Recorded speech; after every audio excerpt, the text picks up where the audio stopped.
என்னுடைய ஆசீர்வாதம் என்னை நம்புற அத்தனை பேருக்கும் உண்டு. எல்லாருக்குமே தெரிஞ்சிருக்கோம், ஆசை பட ஆய்ந்து வரும்னு சொல்றாங்க. ஆசை விட விட ஆனந்தம், ஆசை குறைச்சிக்கிட்டா ஆனந்தம். ஆனா நம்ம ஆசை கோயிலுக்கு போகும்போது கூட கொண்டாடிய போட்டு போகும்போது ஒரு பட்டி வேஷ்டி பட்டி சிம்பா கையில ஒரு வெள்ளி இன்னமா வெள்ளி தின்னும், அதுல ஒரு தேங்காய் பூ மழை வச்சுட்டு நான் கோயிலுக்கு போறேன் கொண்டாடி கை பிடிச்சி கூட்டிட்டு போவார். கடவுள் எதுக்கு அந்த ஆனந்தம்? உனக்குள்ள கடவுள் ஒரு இடத்துல உட்காரு, மனச வெளியே அலைய விடாம உள்ள இருக்கு இறைவான உள்ளவே வந்து இறைவன். அதை வந்துட்டு ஆடம்பரம் அமக்கலாம் ஆரம்பரம் அதுதான் இறைவன் பார்த்து வரலான்னு நினைச்ச வர இறைவன் கூட இந்த ஆடம்பரத்தை பார்த்து பாசாமி எனக்கு வாங்க ஓடிய. அதனால அந்த ஆடம்பரங்களை தவிர்த்துட்டு இனிமையா இறைவனை கும்பிடுறதுக்கான பழக்கத்தை ஏற்படுத்துறதுக்கு தான் இந்த ஞானிகள் ஆன்மீகவாதிகள்லாம் வந்தாங்க.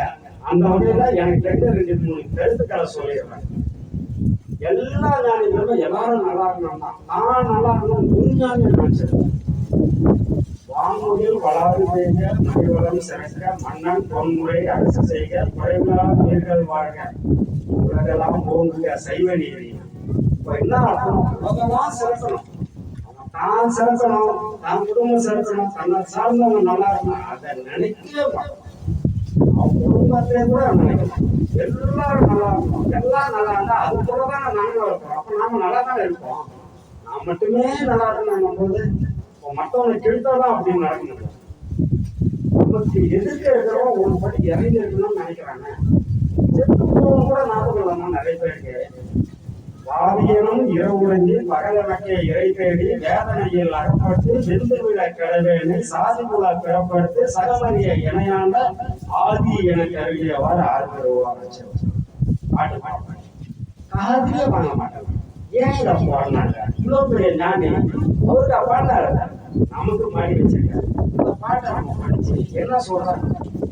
வாதி நம்ம சாப்பாட்டுக்கு வயிற்றுக்காகவே சுத்தி பணத்தை தேடி சாப்பிட்டு படுத்து மீண்டும் இப்படியே வாழ்க்கை ஓடிக்கிட்டே இருக்கு. ஒரு நாள் செத்து போறோம். எதுக்கு நீ பிறந்த? எதுக்காக வந்த? என்ன நோக்கம்? ஒரு இலக்கு இல்லாத பயணம் எங்க போய் சேரும்? ஏதாவது ஒரு இலக்கு இருக்குனால நான் திருவள்ளூர்ல இருந்து வந்தேன். இப்ப என்னோட இலக்கு மீண்டும் நான் திருவள்ளூருக்கு போனோம். என்னோட பாதையா என்னோட இலக்கு அதுதான். ஒரு இலக்கு ஏதோ ஒரு கார் ஓடுறதுக்கு ஓட்ட எங்க வேணா போட்டுன்னா எங்க போய் சேரும் யாருக்கு தெரியும்? ஒரு முடிவே வராது. அது மாதிரி ஒரு இலக்கு வேணும். அப்ப இலக்கு வேணும்னா நம்ம எங்க இருந்து வந்தோம், எதுக்கு வந்தோம், வந்த நோக்கத்தை நம்ம செய்தோமா இல்லையா, அதை பார்த்தா புரிஞ்சிடும். அது எப்படி பார்க்கறது?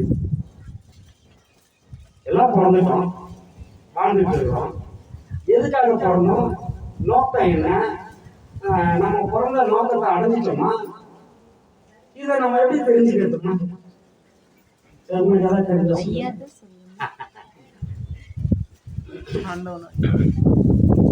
ஆண்டவன் அறியலாம். அந்த நோக்கமே நிறைய பேருக்கு தெரியாது. பிறந்தா ஜாலியா இருக்கணும் வாழ்க்கையில. எங்க அப்பா ரொம்ப சேர்த்து வச்சிருக்காரு, காலி பண்ணிட்டு நான் வேலைக்கு போக மாட்டேன், சம்பாதிக்க மாட்டேன், உழைக்க மாட்டேன். ஏன்னா எங்க அப்பா சேர்த்து வச்சிருக்காரு. அப்பா நான் சேர்த்து வைக்க கூடாது. சேர்த்து வச்சு அடுத்தவன் சொல்றாரு, இங்க பிறக்கையும் கொண்டு வந்தது எதுவும் இல்லை, கொண்டு வந்தது எதுவும் இல்லை, இறந்து மண்மையில் போகும்போது கொடுப்போவது எதுவும் இல்லை, இடையில் வந்தது சிவன் சொத்து. அது உன்னை அனுபவிக்கிறதுக்காக கொடுத்திருக்கிறாரு சிவம். உங்களை பிற வைக்கும் போது ஒவ்வொருத்தரையும் இந்த பூமிக்கு அனுப்புறதுக்கு முன்னாடியே ஒவ்வொருத்தருக்கும் என்னென்ன தேவை, உனக்கு தேவையான அம்மா அப்பா, என்ன பிறந்த உடனே தாய்ப்பால் கொடுக்கலன்னா குழந்தை செத்து போயிடும். அப்போ ஒரு அம்மா வேணும், அப்பா வேணும், உன்னை காப்பாடுறதுக்கு சொந்த பந்தங்கள் சுற்றங்கள் வேணும், உன்னை படிக்கிறதுக்கு ஒரு வாத்தியார் வேணும், நீ சுவாசிக்கும் போது ஆக்சிஜன் வேணும், உனக்கு தேவையான தண்ணி வேணும், இருக்க இடம் வேணும், கொடுக்க உதவி வேணும். இது எல்லாத்தையும் இறைவனை வச்சுட்டு உனக்கு தேவையானதை வச்சுட்டு தான் உனக்கு பிறப்பையே போயிருக்க. இப்போ இந்த இடத்துல பிறந்து இப்படி வாழணும், இத்தனை வருஷம் வாழணும், அதுக்கப்புறம் நீங்க வந்துடணும். பாவம் பண்ணாம வந்தா இங்க வந்துடலாம், பாவம் பண்ண மீண்டும் அங்கேயே போய் பாவத்தை தொடச்சிட்டு வந்துடலாம். அனுபவத்தை தருவதற்காக தான் பிறவி இருக்குது, அதுக்காக தான் படைக்கிறாங்க. இந்த நோக்கமே அவங்களுக்கு தெரியுது இல்லை. நம்ம ஒரு பிறகு கிடையாது, பல கோடி பிறகுகள் வந்துகிட்டே இருக்கிறோம். ஏழு கடல் மணலை அளப்பினம் அறிந்து எனதிட வேண்டி அவதாரம் ஞானி. ஏழு கடல் மணலை கூட ஈஸி அவங்கலாம். நான் பிறந்த பிறப்ப அளக்கவே முடியாது, எண்ணவே முடியாது. அப்ப எவ்வளவு காலமா பிறந்து பிறந்து பிறந்து பிறந்து சேர்த்து பிறந்து இதான் சேர்த்து பிறந்து சேர்த்து போறது அப்படின்னு சொல்றாரு. மாதா உடல் சரித்தான் கல்விடையேன் கால் சரித்தேன் வேதாவும் கை சரித்து விட்டானே நாதா இனியோர் அன்னை கருப்பையில் வாராம காணும். இனிமேல் ஒரு தாயோட கருப்பையில் நான் போகக்கூடாது, என்னை காப்பாத்து சாமி அப்படின்னு கேட்கிறேன். நம்ம யாராவது கேட்கிறோமா? செத்து போகணுமே முறை தெரிஞ்சுக்கிட்டே இல்லையே, பிறந்தா செத்துடணும் இல்லையா? ஆனா அந்த எண்ணமே கிடையாது. நான் எப்படி இன்னொரு 400-500 வருஷம் இருப்பேன், எப்படி ஒரு 500 கோடியாவது சுருட்டி எடுத்துட்டு போய் வச்சுக்கணும் அப்படின்னு வச்சுக்கலாம். வச்சு நம்ம சாப்பிடுறது அவன் ஜெயில இருக்காங்க, கனிதாசம் சாப்பிடுறோம். ஆனா ஜெயில இருக்கோம், வெளியே யாரோ சாப்பிட்டு இருக்காங்க. பாடுபட்டு பணத்தை தேடி குறைத்து வைத்த பாவிகால் கூடு விட்டு ஆவிதான் போயின பிறகு யாரும் அனுபவிப்பார் அந்த பணம். அவங்க கேட்கறாங்க, அவங்க கிட்ட கேட்டு போறாங்க. அவங்க என்ன கேட்டாங்க, நான் இருக்கப்பட்டவங்க ஏன் கேட்டாங்க, யாருக்காக அதை கேட்கறாங்க? நமக்கு அந்த சிந்தனையே இல்லை, அறிவே இல்லை, அறிவை பயன்படுத்தவே இல்லை. விதி மதி ரெண்டை வச்சுக்காம கடவுள் அனுப்பலாம்.